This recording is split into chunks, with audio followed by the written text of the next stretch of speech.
All right, hello, Tyler Bryden here. You know what? Last week I said you would catch me in a video not wearing these glasses. Literally the next day I make a video not wearing these glasses. I'm trying to protect these puppies. So if you see me not wearing these glasses, call me out. Let me know. This is problematic and I got some protection I got to do here. And so thank you again for anyone who tunes in and watches this. I got a little bit of a story that's popping up here, which is continuation of a story from 2019, which is about web scraping. And is web scraping legal or is it illegal? And there was a challenge from LinkedIn. I believe that people were scraping profiles from LinkedIn, and basically what happened was went to court, and it was sort of a moment that data that is public available and not copyrighted is fair game for web crawlers. And then this was reaffirmed this week. So a couple weeks ago, LinkedIn has lost another legal battle. Scraping public data from LinkedIn is legal. So I feel like LinkedIn is a little bit upset right now. But the main piece here is that web scraping is legal. There was a reaffirmation of it, and people are saying that this is a win for things like archivists and researchers and journalists.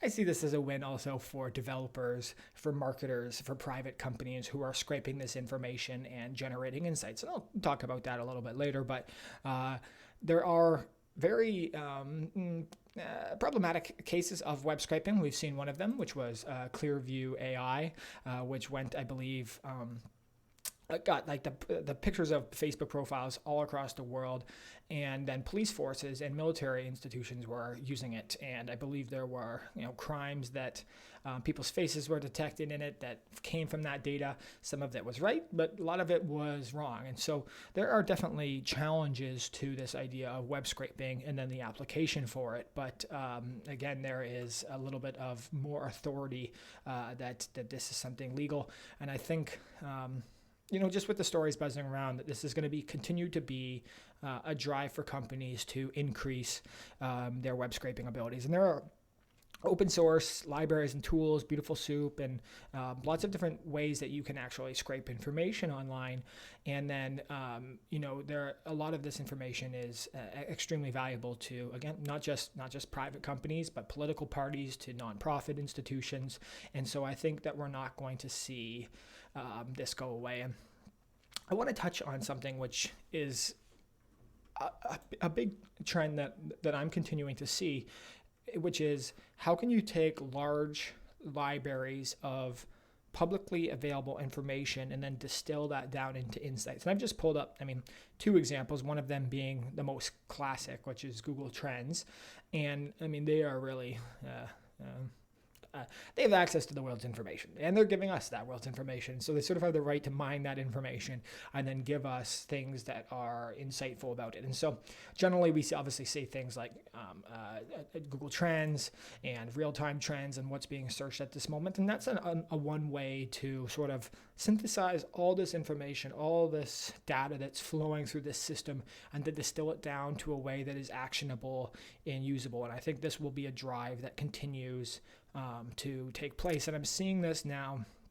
What I would see this is actually applied in more of a content curation fashion. So another way that this has been done, great. I love following this company, Exploding Topics, and also showing, sort of looking at specifically searches per month, and then the growth in those. So if you're interested in a specific category, you can go back. I don't know if it's going to let me do this because there we go.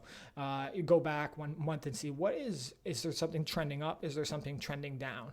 And their engine is finding these searches, quantifying these searches, and then giving you this insight so you could distill and take it away. And overall, just what I'm seeing here is that this is a really important actual service to, I would say, the public, which is what I've seen applied in several spaces now. And one of the companies that I've had the pleasure to work with, an amazing company, Kinetech, that is a personalized nutrition research firm. And so they are trying to sort of capture all the information related to personalized nutrition, distill that down into newsletters, distill that down into insights, distill that down into reports that then can be available for the general public, but then is also available to the companies that they're working with. So a company can go to them and say, hey, we're looking at exploring we're looking at exploring a product development for something to aid with the keto diet. How do we best go about this? How can we figure out what the differentiators are? Is this even a worthwhile endeavor?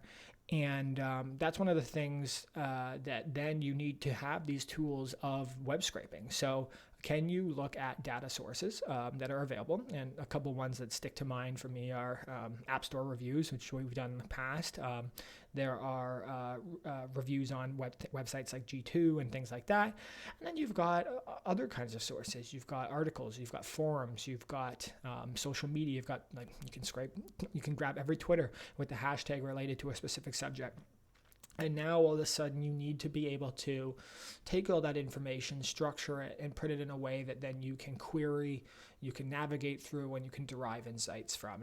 And if you do that in the right way, and then you curate content, you are helping people sort of navigate through their own journey of self-learning and discovery. And this is something, I'm very passionate about, and it's something that I struggled with and built even some of the journey around Speak AI, because I just felt that there was this overwhelming amount of information being generated at all times. And again, there are challenges here with web scraping, and I think any of us have this sort of fear that why am I being scraped? What am I being scraped for? Where is this going? What database is this going to end up? Who's going to see this? Who's going to use this? What is the purpose of this? And I empathize with that, and I've had that experience myself. And I think anyone over the last few years who even posts anything online, you have these concerns of, like, what are the consequences of this? And when consequences are unknown, it can sometimes be a scary thing. So overall, this is an interesting reaffirmation. I've done lots of web scraping in my own life, more on a hobby basis, but also now being applied professionally because of some of the data sources that people are looking for: research papers, podcasts, hooking to an RSS feed, all these different things. Overall, I think that the process of distilling insights from information is a really good one, but also relatively abstract and difficult. And I really don't try to come on here and actually promote Speak AI, to be honest. This is more of a content piece.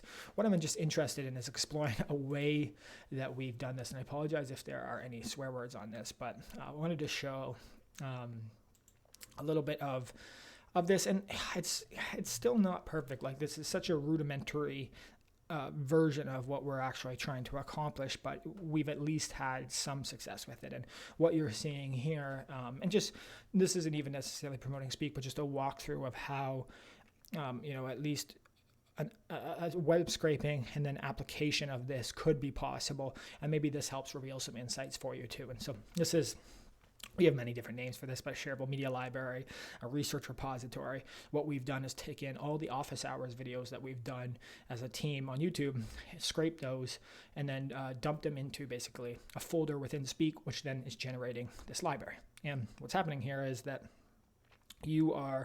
because we are running natural language processing, first of all, we're transcribing audio and video, and we can do audio, video, and text within the system, but in this case, it's video, but audio is part of that. So you transcribe that, and then you're putting a layer of natural language processing over that. And with natural language processing, what's happening, there's this idea of named entity recognition. So you have these default categories, which is trying to group things in automatically. And if I go here, I can see brands, and I can hit apply filter, and in a second, it's querying through a lot of information. It will then load all the brands that are there and display it both in a word cloud, but then like a bar chart, something a little bit more practical as well too. And then I can see, okay, wow, interesting. Google has been mentioned a lot. And I can then jump, and I can see it will load all the instances of Google that had been mentioned across the office hours. I can go there, and then I can say, oh, it's a negative keyword list in Google Ads, and I can jump to that exact moment, and it will play back. So, a really powerful tool from a display, a navigation element. What we're finding, or I think what is challenging here, and this is where some of the underlying problems lie with the abstractness of web scrape data, is that what might be valuable to you might not be valuable to someone else. And also, depending on where you're positioning this or where you're focusing on or the value you're trying to create, this could be too much raw data. This could be too general purpose. And so those are some of the challenges that we're seeing.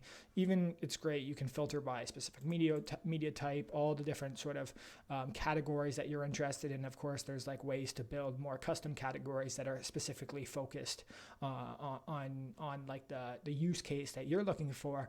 But overall, there's a little bit more work to do here, and it's great. Again, I can see brands, I can see, I can see geopolitical, I can see all the locations that are mentioned, but the entity is just one layer of this. You need to be able to go deeper to actually extract the value. And in some cases, this might be enough. It might be enough to just visualize, oh, wow, out of all these conversations, Toronto has been said the most. Or then you've got at least one. It's like, okay, this is interesting. Why did this pop up? When did this pop up? And now I can see when this exact moment kind of appeared. But again, speaks to a challenge of, once you get all this information, you scrape all this data, and honestly, data scraping alone is complex, and pages are built different, and there's different functions, and some pages are protected. Once you get all that, and you can pull that into a database, or you can pull this into something that is queryable, then how do you display insights? And this is a challenge that we're trying to figure out. I think a lot of people with this reaffirmation, with articles floating around about web scraping, are going to continue to take this on and try to do this process. What I'm really interested in is how can we go from sort of this raw, unprocessed information and almost like an oil refinery. That's a tough comparison in the climate that we're in today, but how can you distill that down to clean oil, or clean as it can be, I guess.